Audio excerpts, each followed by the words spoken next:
Welcome to the Write the Damn Book Already podcast. My name is Elizabeth Lyons. I'm a 6-time author, and I help people write and publish powerful, thought-provoking nonfiction and memoir without any more overthinking, second-guessing, or overwhelm than absolutely necessary.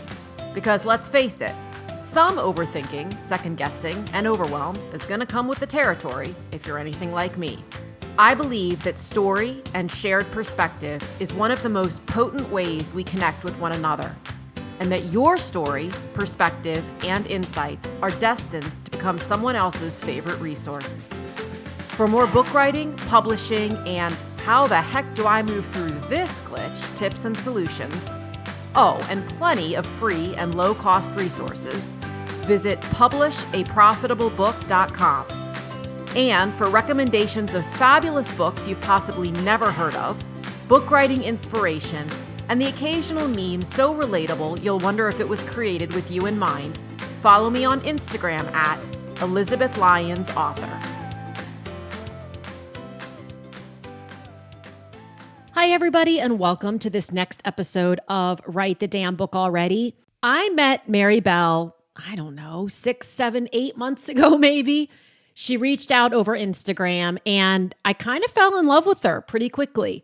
I ended up having the absolute honor of editing her debut novel, Vivi, Momento, and just became more and more enthralled with her as time went on. She is all in on this book writing thing, and it's so exciting and so fun to watch.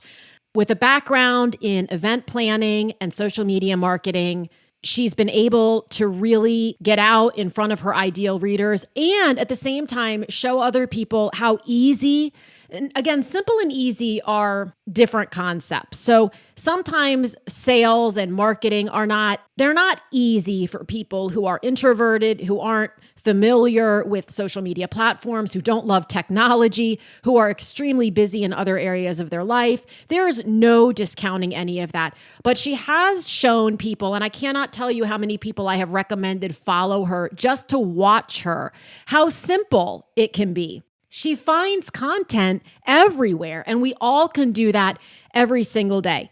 If you haven't already heard, and if you catch this episode in time, today is September 6th of 2023. We are running a workshop next week, Mary and I together, on pre-order incentives as well as post-publication incentives and packages that get people to pre-order, to order directly from you after you have published, to open up a full new revenue stream for people, and just an excitement and an enthusiasm stream. So once the sales start to dip after your initial launch, these are some really great ways, and they don't have to be packages. They don't have to be tangible products. They can be. Mary has a whole merch line that's associated with her novel, but they don't have to be. They can be digital offerings. They can be in-person offerings. We're going to be offering up all of the different tips, tricks, strategies. I don't want to say they're tricks because there aren't, but all the different tips, strategies, and processes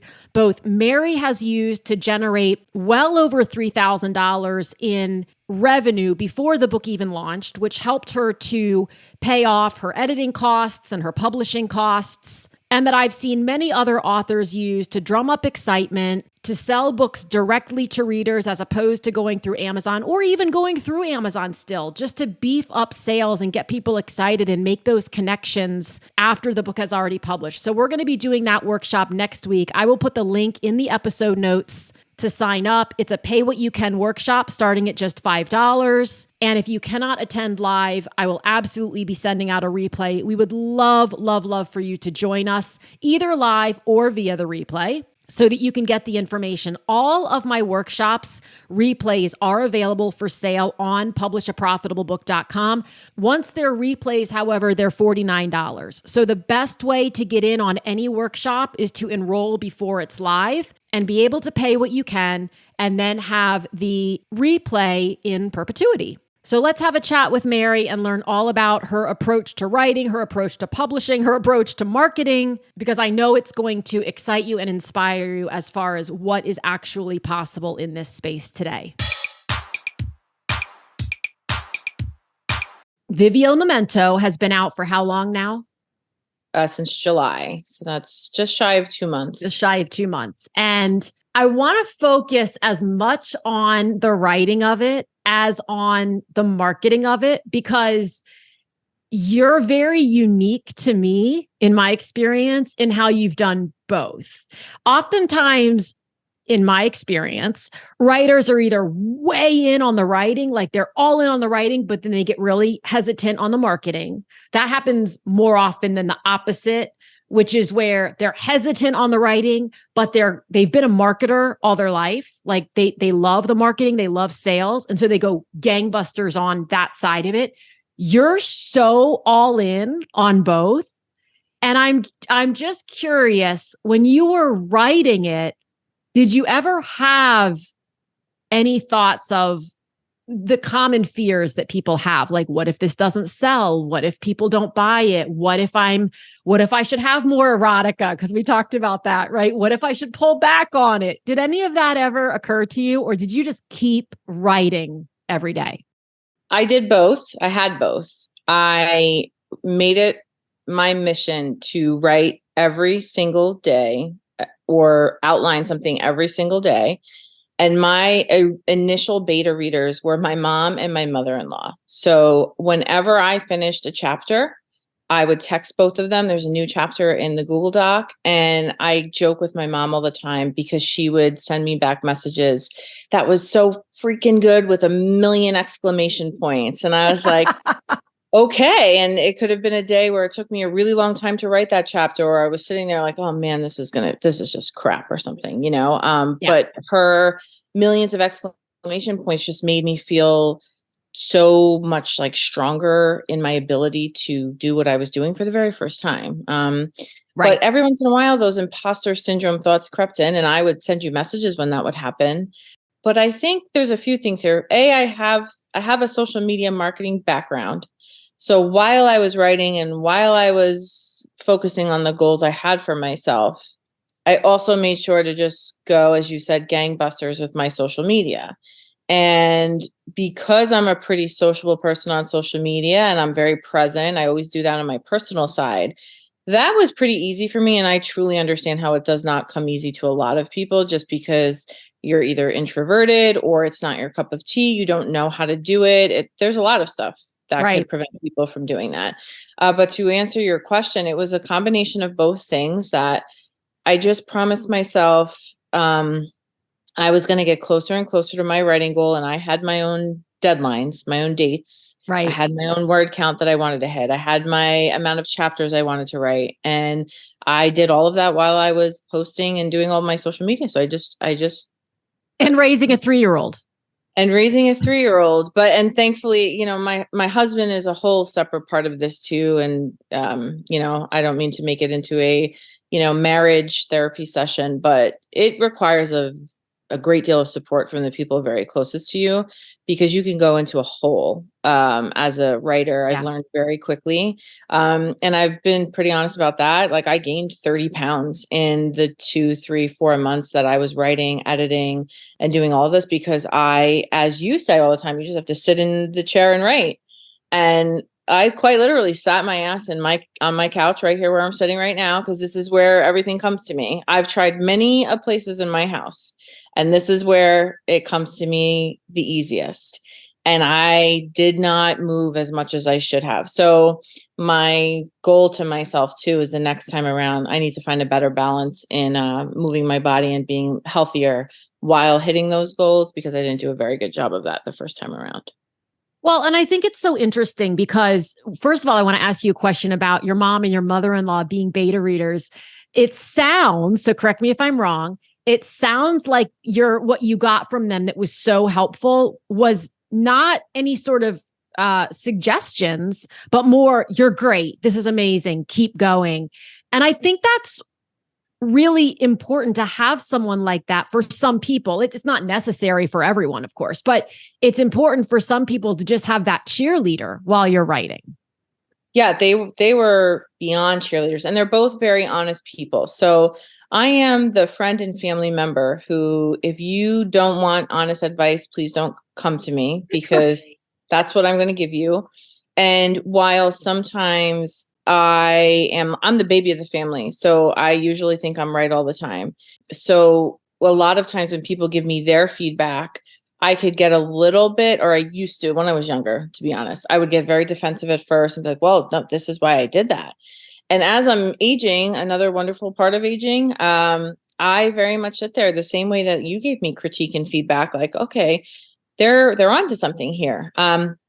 So my mom was wonderful, and so was my mother-in-law. Like, this is great. This is a wonderful twist and turn. I love how you described this. This is freaking amazing. Like, I should get a t-shirt for my mom about that.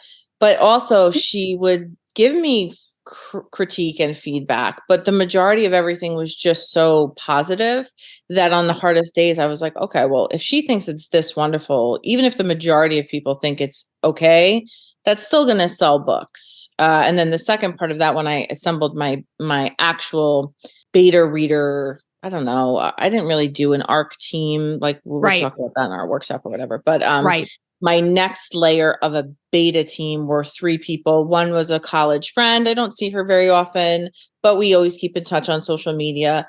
Another one was a family friend who is actually my muse for Pesca in my book. Right.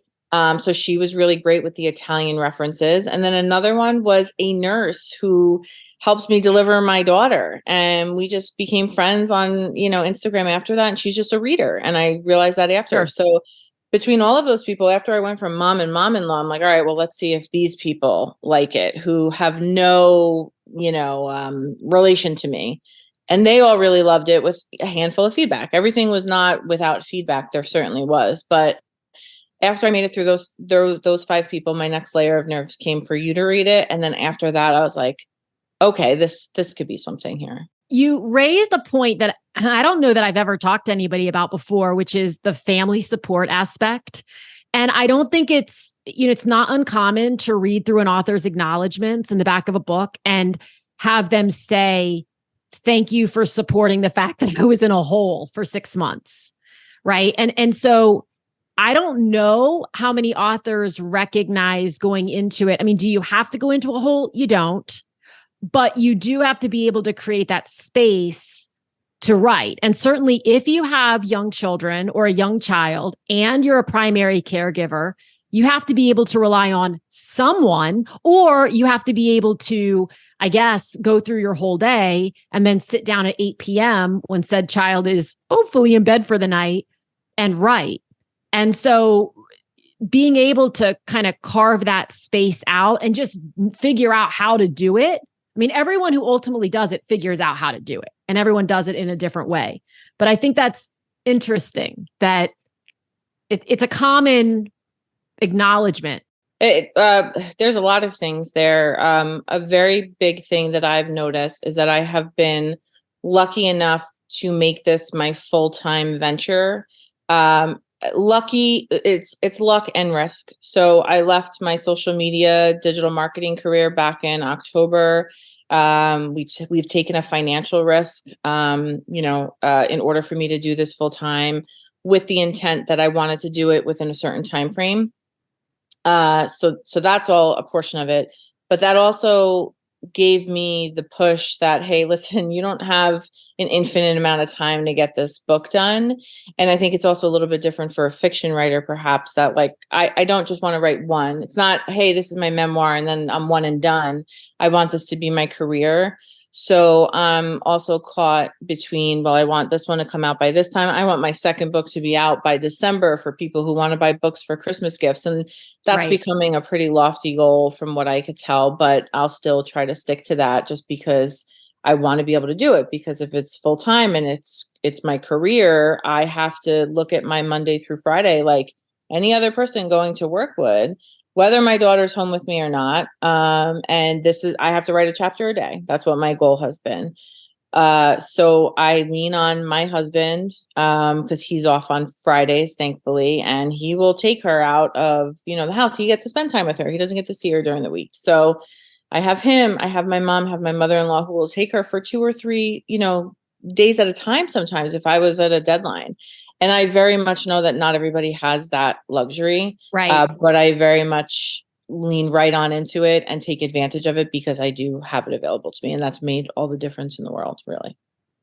So let's talk about publishing for a second. So you self-published the first one Mhm. and it's done well. We can argue that, right? Are sales still continuing to They're trickling. So I by now I'm probably up to like 550 or 575. Like every week, I probably have, I don't know, anywhere between 10 and 20 sales, whether it's my website or on Amazon.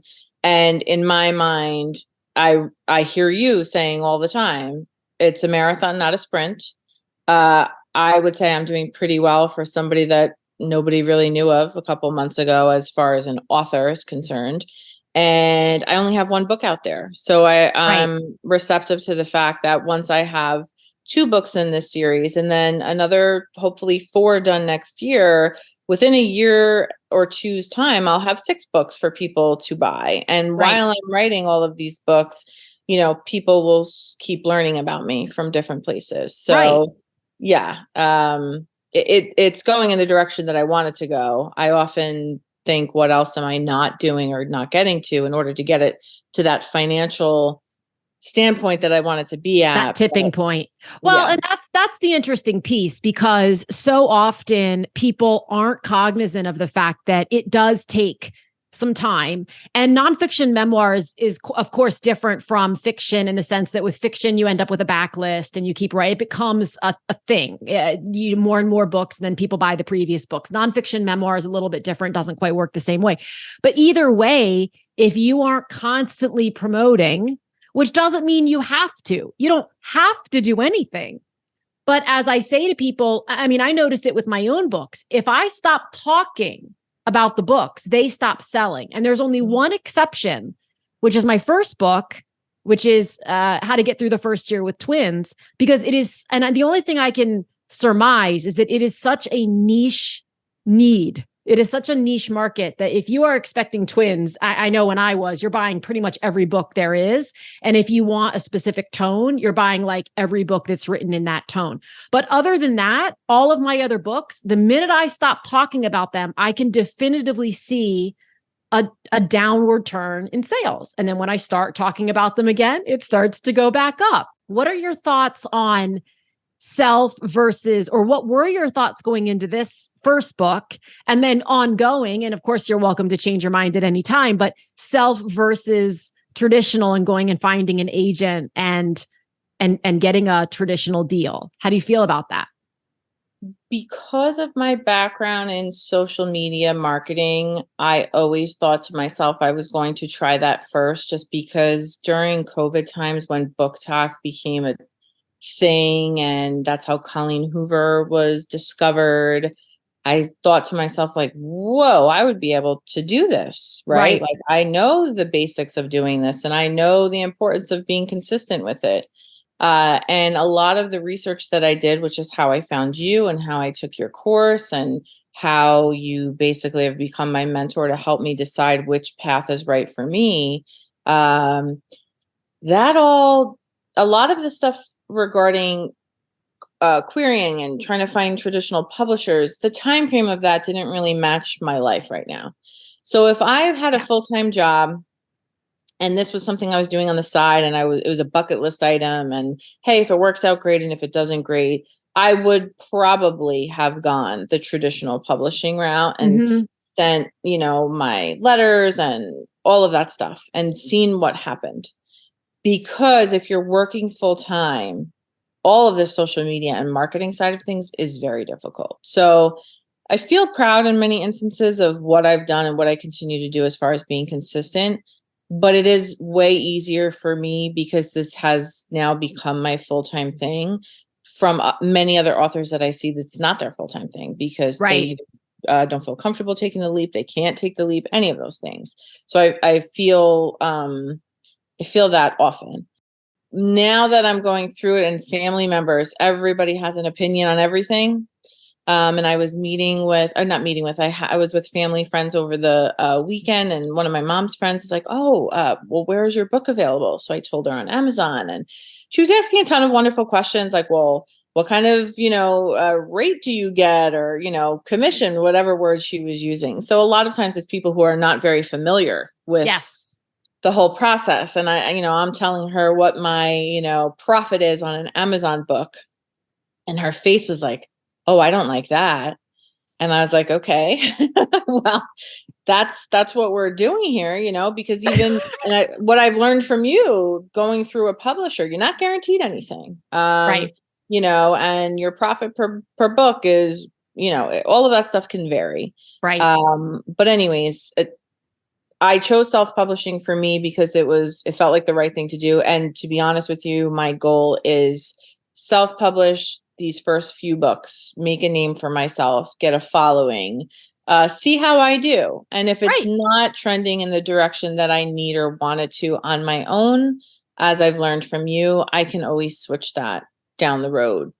Yeah. And I think a new book or something like that, Well, it's really interesting. I mean, Colleen Hoover is a great example of someone who does multiple things, right? She's with traditional, she's with multiple traditional houses. She didn't just stick with one. She's still self-pub sometimes. She's still hybrid pub sometimes. Like she's in different genres, the whole thing. You could say that's an exception, but someone has to be the exception. And she chose to take the risk. And I think of you as someone who would equally be like, why not? Let's just try it.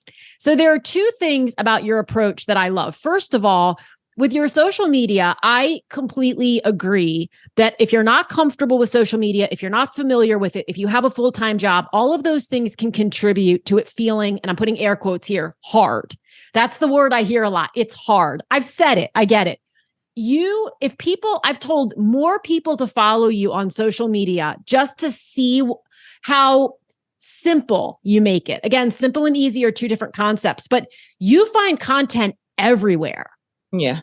You've reminded me that content is everywhere. I mean, I made a reel at one point. I was reading your book. I think it was in the editing phase at like round something. And I felt like I want to go to Italy. I went upstairs to get something. My suitcase was laying open in the middle of my bedroom because I had just come back from a trip. And I thought, oh, I'm just going to make a quick reel of me throwing clothes in the suitcase and saying, I got to stop editing Mary's book because now I want to go to Italy. That literally came to me, was executed, and was posted in less than 7 minutes.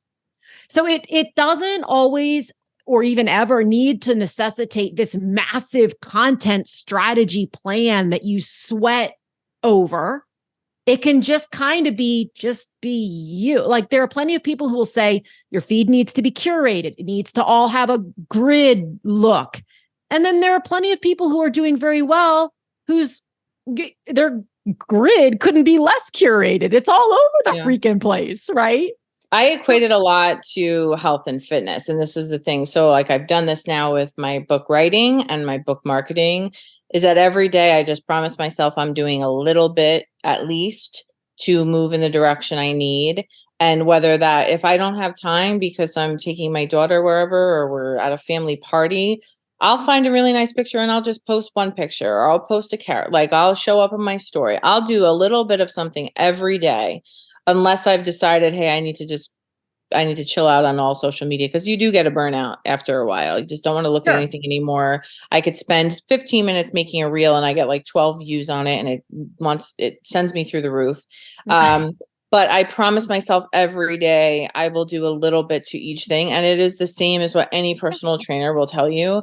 If you move your body for just 15 minutes or 20 minutes today, or you don't eat an ice cream sundae, but maybe you have a piece of dark chocolate instead. All of those little things will add up over time. So that's what I've approached it as.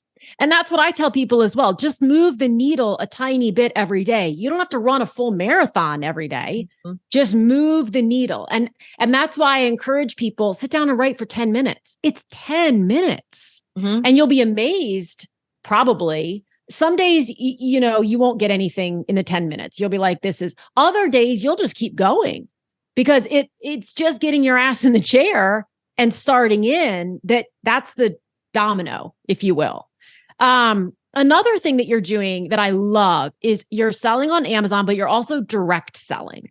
And this is something that I've been talking to a lot of other people about, most notably recently, Lauren Eckhart, who is also a book coach and runs a hybrid publishing house. And she's an absolute doll. And we've been having some really interesting conversations about how authors can take some of this back, because the profit margin on Amazon is arguably about as high as it's going to get. You might get $1 or a little over $1 more selling direct. But what people have to remember is that you're still paying the print cost. You're still paying the cost to ship the book to you. And then you're paying the cost to ship the book to the purchaser. So it's not a dollar for dollar. Like it's not, oh, I sold the book for $15. I made $15. That's not the way it works out.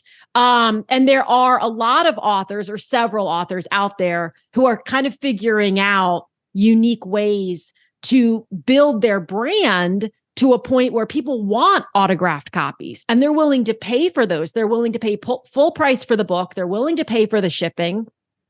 And ebooks are another way that people are selling more direct through sites like BookFunnel, where they aren't having to give that 30%, and it's only 30%, but still to Amazon. So Ingram, when you sell through Ingram Spark, which is how everybody loads their book to get in the bookstores, you make basically what you would make were you traditionally published. So I have authors who are loaded through Amazon and they make, and this is sort of hypothetical, but not really. They make, about $4.50 per paperback sold in the US. The same paperback sold through Ingram, like through barnesandnoble.com or at a Barnes and Noble store, they make $1.10. So this idea of, oh, but I want to be in bookstores, I want to be in airports, it all comes down to intention. You can very quietly build a burgeoning author business. And we're hearing examples. I mean, a lot of them are poets. So if you go out to Instagram, there's R.H. Sin, there's Pierre Gentry, who Lauren Eckhart introduced me to. I'd never heard of these people, but they're making very solid full-time livings. And I'm sure it took them a while to get there, selling not only through Amazon, but also selling direct. Yeah, I've looked at everything as a whole in order to make the most robust marketing strategy as possible that I have time for. And what I found was not putting all my eggs in any one basket. So I did the pre-order packages on my website while I was still writing. You always were so complimentary of that. And again, a little bit easier for me because I have a background in this. I was working for a variety of clients that I had for social media marketing, one of which I helped with their retail, their online commerce. So I have a background in that. I know, how to take pictures for products, how to price them, how to, work out the shipping details. So between offering these packages on my website, which really was the way that I was able to get some cash flow ahead of my book release, I looked into doing not just the book, but merchandise. And a lot of that speaks to the book I wrote and the books I want to write. It's not just a one and done, and it's not just a romance novel. I've tried to make it as just a good part of life, like a lesson in your life. Like Vivi on Memento means to live in the moment. And if anybody who's listening read my book or will read my book, in my acknowledgments, I really explain, especially the part with my daughter. I thought Vivi on Memento when I was looking for a tattoo design was just a phrase. And then I realized as I got it tattooed on my body, like it was to help me, who's like a super planner and I got to have answers for everything all the time, to just sort of chill out. And you don't need to have an answer for everything all the time, because even when you think you have an answer for something all the time, life just laughs at you and throws you like 47 curveballs, right? So, and my husband has taught me that too. Like, Mary, it's great to have a plan for something, but you also have to be able to roll with the punches when that plan goes to shit, basically. Yep. So I wrote a book on that. And yes, it's romance driven and it's about a girl trying to find her way and falling in love and the stuff that we love to read about. But there's really like a big underlying message there.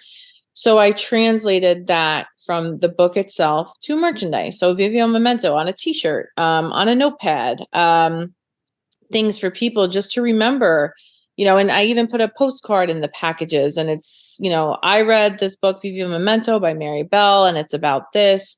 And I think you would love it. And it's a great reminder for you to live in the moment and do whatever. So like spreading that as a message to people.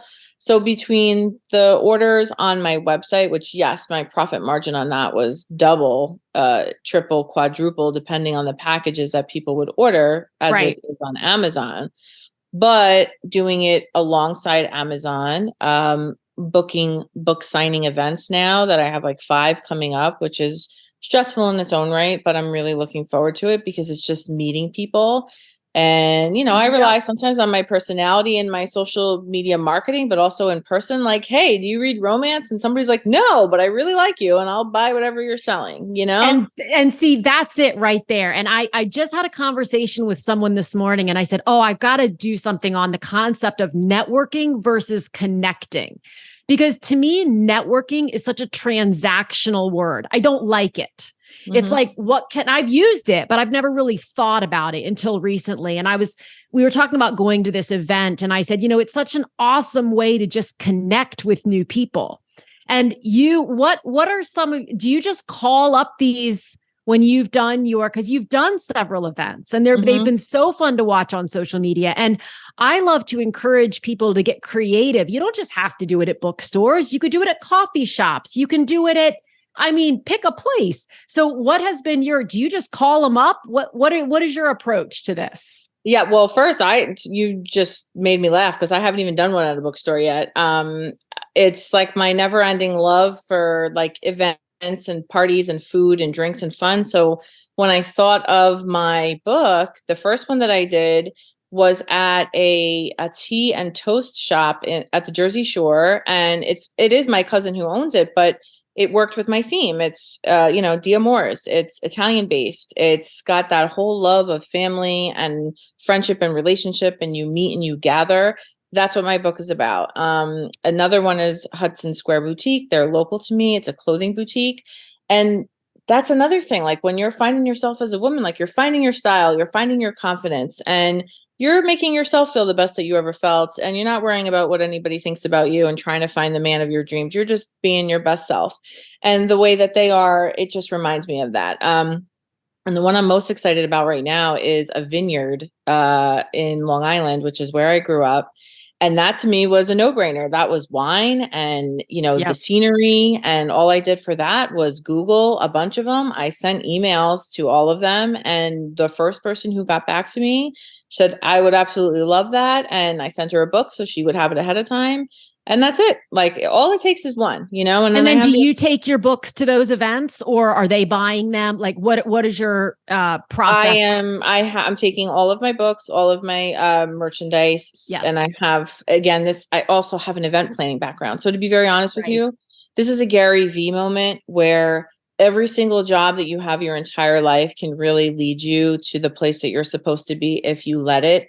So my event planning background is, okay, I'm going to put my price list in a frame and I'm going to have these little touches, and I bring Gennaro's cologne to spray on the tissue paper. So do you want a t-shirt? Do you want a tote bag? And at a vineyard, like people are going to be buying wine. So of course you would like a tote bag.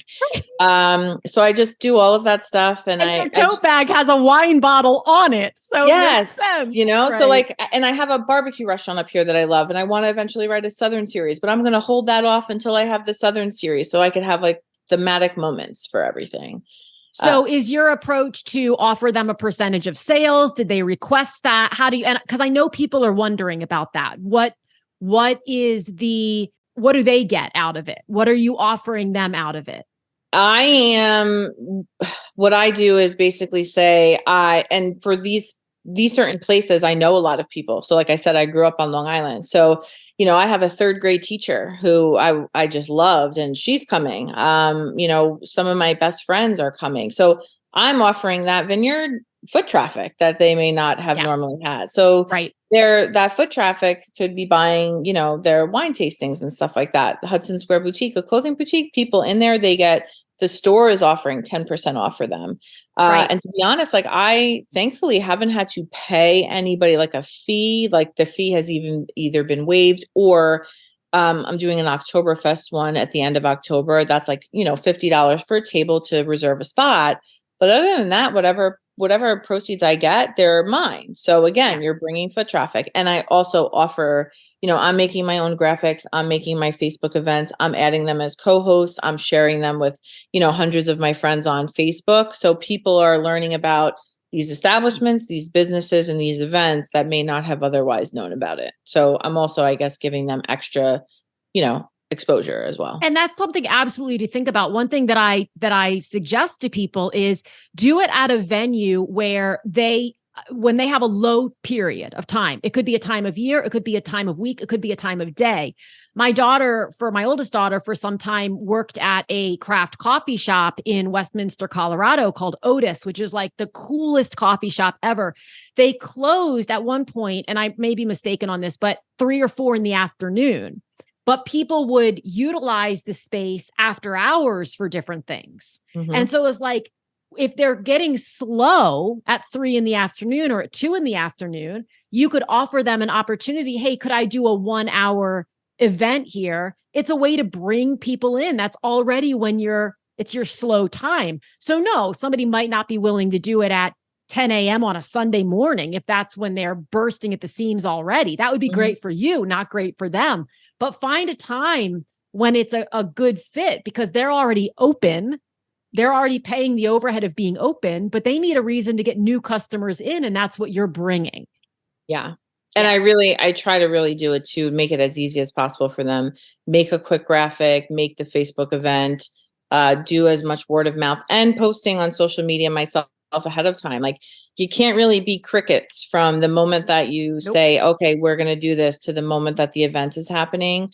And you also, for yourself, you want to find people or businesses or events that are active on social media as well, so that you're both benefiting each other. Because if you found an event that they have 75 followers and they never post anything, is that going to be the thing that's going to help you get much more visibility? Maybe, not necessarily. So just know that going in, right? Don't have the expectation, oh, they're going to do all my marketing for me, I don't need to do anything. It really works best. I'm not going to say what it should be, but it works best when it's a collaborative effort. Yeah. And you're both excited about one another, and you're doing some cross promotion. So you're introducing some people to them, they're introducing their people to you. That's connection. That's collaboration, not competition, which is, I think, the most fun way to. And I've been having a ball doing it too, because I've lived where I live for about 12 years now. And now that we have a kid, like you're forced to be more involved in your community.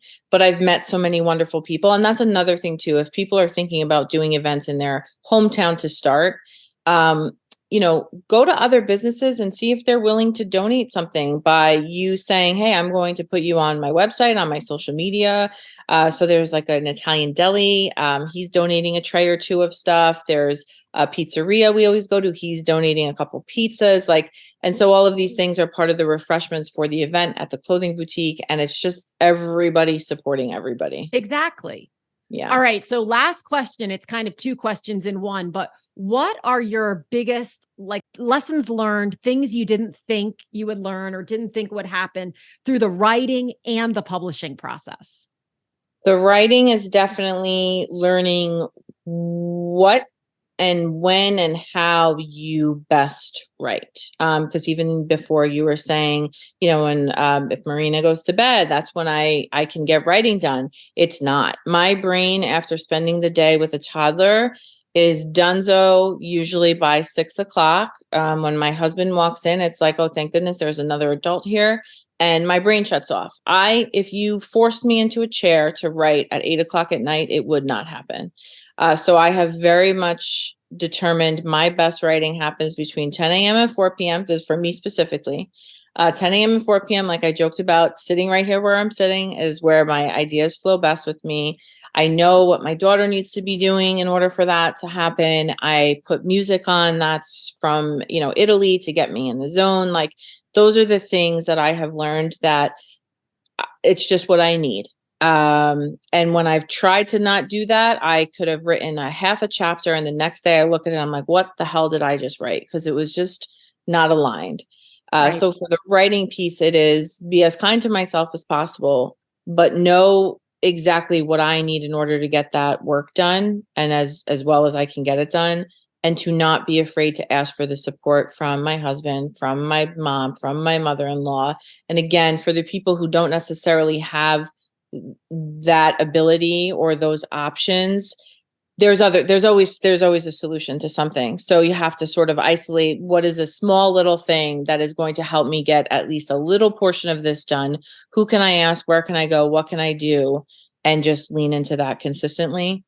And the marketing and the publishing side of things, it's not just because I'm on your podcast right now, and it's not just because I like you as a person, because I really truly love you as a person, a virtual friend, to be very honest.